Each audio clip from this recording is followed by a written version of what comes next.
Hello जी, नमस्कार, राधे राधे, जय श्री कृष्णा, जय सिया राम। आज हम बात करेंगे कि आपके कर्म जो होते हैं, जिस प्रकार के आप कर्म करते हो, उसमें कौन-कौन लोग हमारे लिए शामिल हो सकते हैं? क्या हमारे कर्म में कुछ और भी लोग शामिल हो सकते हैं, जिसे हम शामिल करना चाहें? या फिर हम केवल हमारे कर्म में हम अकेले ही होते हैं, जो कर्म करते हैं, जब अकेले ही करते हैं या फिर किसी और का भी रोल होता है? तो चलिए एक कहानी शुरू करता हूँ मैं, जो कहानी मैंने इस बुक से पढ़ी है meditations and powers of mind जो स्वामी विवेकानंद जी की है। मैं आज एक पेज पढ़ रहा था, जहाँ पर उस व्यक्ति की स्टोरी बताई गई है कि किस प्रकार से ये व्यक्ति एक सामान्य वर्ग परिवार में जन्मा हुआ, वो किशोर अवस्था तो युवा अवस्था में जाता है, तब उस युवा अवस्था में पता नहीं कौन-सी वो संगति में पड़ता है, फिर कौन-सी पता नहीं कौन-सी चीज़ों में वो गलत आदतों में पड़ जाता है। जब वो युवा अवस्था किशोर अवस्था तो युवा युवा अवस्था में जाता है, तब वो छोटी-छोटी चीज़ों को करना शुरू करता है, तब उसका जो कर्म बनता है, उसका जब कर्म बनता है तो वो अपने जंगलों में रहते हैं, तो जंगलों का रास्ता आपको खुद को पता है कैसा होता है, पुराने ज़माने में किस प्रकार का जो जंगलों का रास्ता था, वो आपको खुद को पता है कैसे भयानक और डरावना था। तो वो व्यक्ति धीरे-धीरे लोगों को लूटना शुरू किया, लोगों को मारना शुरू किया, लोगों को प्रताड़ित करना शुरू किया। इवन किसी को भी नहीं देखता कि सामने कौन है, महिला है, बच्चा है, बच्ची है या फिर राजा है कि कोई निर्धन व्यक्ति है, या फिर कुछ भी हो, उसकी नज़रों में कोई भी व्यक्ति ऐसा नहीं होता या फिर उसके नज़रों में कोई भी व्यक्ति अमीर-गरीब कुछ भी नहीं होता था। वो जिसे आए मन किया उसे लूटा, जिसे मन आए उसको मार-पीट की, जिसको मन आए उसको मारा, जिस जब मन आए तब उसको गलत काम किया, तो मतलब कुछ भी मान लो सकते हैं जब पे आप पूरा कर्म किया है। तब वो कर्म करके घर पे जाता है, खाना-वाना खाता है, सो जाता है, रोज़ उनकी वो दिनचर्या हो गई है। एक दिन देवताओं ने सोचा कि अब इसके पाप का जो घड़ा है वो बढ़ चुका है, या तो इसको दंड दिया जाए या इसको एक ऐसे मार्ग पर लिया जाए जिसकी वज़ह से ये सुधर सकता है आने वाले जीवन में जो जितना भी इनका जीवन बचा है। तो वो एक बार फिर से दूसरे दिन सुबह उठ कर उस रास्ते पर जाता है, लोगों को लूटना शुरू करता है, लेकिन इस बार लूटता नहीं है। यस, इस बार लूटता नहीं है, कहानी का ट्विस्ट यहीं से शुरू होगा, स्टोरी का जो ट्विस्ट है वो यहीं से शुरू होने वाला है। तो वो लूटता नहीं है, लेकिन भगवान तो देखते हैं। हम जब बुरे कर्म करते हैं तो हमको पता लगता है कि हमको कोई नहीं देख रहा है, लेकिन भगवान सब देख रहा है। तो एक दिन भगवान साधु के वेश में उसके सामने जाते हैं, तो वो भगवान जो साधु उनके सामने आता है, जो भगवान का जो रूप था, तो वो भी उनको मारने लग जाता है, उनको लूटने लग जाता है।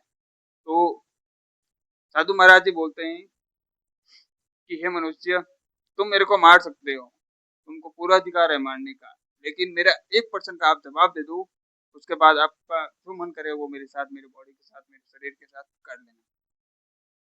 तो उन्होंने पूछा कि बोलिए साधु महात्मा आपका क्या सवाल है? और मैं कोशिश करूँगा कि उत्तर देने के बाद आपको सीधा मारने की। तो साधु महाराज जी मुस्कुरा कर बोले कि आप जो ये कर्म कर रहे हो या तुम ये जो कर्म कर रहे हो, लोगों को मार रहे हो, लोगों को गलत दुःख पहुँचा रहे हो, गलत लोगों को हिंसा कर रहे हो, मतलब कुछ भी जो बुरा कर्म है आप कर रहे हो। आप सिर्फ़ मेरे कहने पर आप एक सवाल अपने घरवालों से पूछ लेना कि जो भी आप ये कर रहे हो, क्या आपके घरवाले तुम्हारे साथ में हैं, जो कर रहे हो? तो वो बड़ा अचंभित हो गया कि साधु महात्मा ने ये कैसा सवाल पूछ लिया, जो मैं कर रहा हूँ ये तो मेरे घरवाले तो मेरे साथ ही होंगे, जो कर रहा हूँ मेरे साथ तो होंगे ना। तो साधु महात्मा ने पूछा कि मैं आपको 1 पैर का टाइम देता हूँ, मतलब 4-5 घंटे का टाइम देता हूँ, आप अपने घरवालों से पूछ के आ जाना। तो वो जाता है अपने घरवालों से पूछ के आता है सबसे पहले उनको अपने पिताजी से मुलाकात होती है घर पर, तो वो अपने पिताजी से पूछता है कि पिताजी मैं जो भी ये कर रहा हूँ, काम कर रहा हूँ, आपको धन ला के दे रहा हूँ, आपको पैसा ला के दे रहा हूँ, आपको भोजन दे रहा हूँ, आपको सब कुछ मतलब हर एक सुविधा से प्रोवाइड करवा रहा हूँ, आपको हर एक सुविधा दे रहा हूँ। क्या तुम मैं जो भी कर रहा हूँ, उस कर्म में आप मेरे साथ में हैं कि नहीं है? अब उनके पिताजी का एक सुंदर सा स्वभाव आता है कि बेटा जो कर रहे हो वो तुम्हारी खेती है। यस, जो तुम जैसा भी कर रहे हो वो तुम्हारी खेती है। अब उस खेती में मैं इन्वॉल्व कैसे हो सकता हूँ? तुमने जैसा बोया है वैसा तुमको काटना पड़ेगा। मतलब जो किया है, जैसा भी किया है वैसा आपको मिलेगा, तो आपको ये भी मानना पड़ेगा कि जैसा मैंने किया वैसा मिला है मेरे को। तो उसको लग गया कि पिताजी तो मेरे साथ है नहीं। मैं बोले इनको कितना भी धन, पैसा, रुपया, खाने की व्यवस्था सब करवा दूँ, लेकिन पिताजी तब भी मेरे साथ नहीं है। तब वो घर के अंदर जाके पूछता है, कमरे में जाके पूछता अपनी वाइफ से, अपने पत्नी से पूछता है, अपनी अर्धांगिनी से पूछता है कि क्या मैं ये जो कर रहा हूँ, लोगों को मार रहा हूँ, लोगों को लूट रहा हूँ, लोगों मतलब कुछ भी गलत काम कर रहा हूँ। तो वो पूछता है कि क्या तुम मेरा साथ दे सकती हो? तो उसकी पत्नी का भी एक सुंदर सा जवाब आता है कि पतिदेव, मैंने आपके साथ हर सुख दुख में साथ देने के लिए अग्नि में 7 फेरे लिए थे। आपकी जैसे भी सुख दुख होगा उसमें मैं साथ दे सकता हूँ, लेकिन आपके कर्मों में मैं साथ नहीं दे सकता। यस, आपके कर्मों में मैं आपका साथ नहीं दे सकती। आप मुझे माफ करना। अगर आपको कोई दुख होता, सुख होता, या आपको कोई शारीरिक कष्ट होता, शारीरिक पीड़ा होती, तो मैं आपको आपके साथ खड़ी रहती, आपका साथ देती, आपसे कंधे से कंधा मिलाकर चलती। लेकिन आप जो ये बुरे कर्म कर रहे हो उसमें मैं आपके साथ बिल्कुल भी नहीं हूँ, आपका साथ बिल्कुल भी नहीं देना चाहती हूँ।